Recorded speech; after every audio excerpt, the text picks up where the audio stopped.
nemôžem vám nič dať, lebo dojde Venúcovi robiť inventúru. Teta, 5 korún zarobíte na ten to. Za steria toto. Ale to si zeberte, dajte si to do ici. Teta, asi 10 korún stojí tá cigareta. Nestojí 12. A to je písané 7. Včera. Tá cigareta, kusovka cigara, pozrite sa.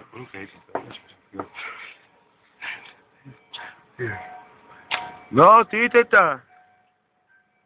Ne, títo, teta, títo. Extra. Títo extra, milé. 10 korún, že? 12 kus, ako dobrá. Ty kokos, ako dobrá. Vieš, neviem, Ježiš, nemáš, ty korún do nás.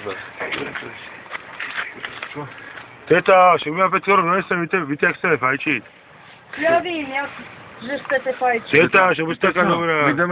Vyjdeme ráno na autobus. A za tie 4 koruny, 5 korún vám dám. Ale dá. Kedy? Nedojde robiť inventúru a ja budem oné. Donesem vám 10. Donesem vám 10, teta.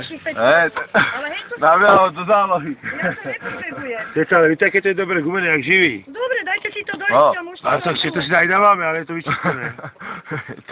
No, vydezinfikované celkom. Teta, ale víte čo? Teta, ďakujeme. 8 mesíc... Ježiš, pardon. To sa ani nechcel. Malo by to byť 5,50. Mali ste si zapáliť hen tú gumu a mohli ste Teta, tá guma sa nedá fajčiť, tá guma sa bude ešte používať. Teta, zapamätajte si nás, my ešte... Dojdeme. Aj s dvomi gumami, s takými máte, veľkými. Môžete ponúknuť také... Doneseme väčší.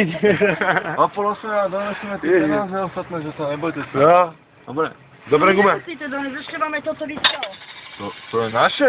A koľko si tá cigareta? Že sa tam vybrali, že stojí 12. Tenta stojí 7. No teta, vidíte? Oj, a tú gumu nechcete? Ne, to ozaj ne. Dobre. Ja mám dobré okolo, ja nepotrebujem. Dobre.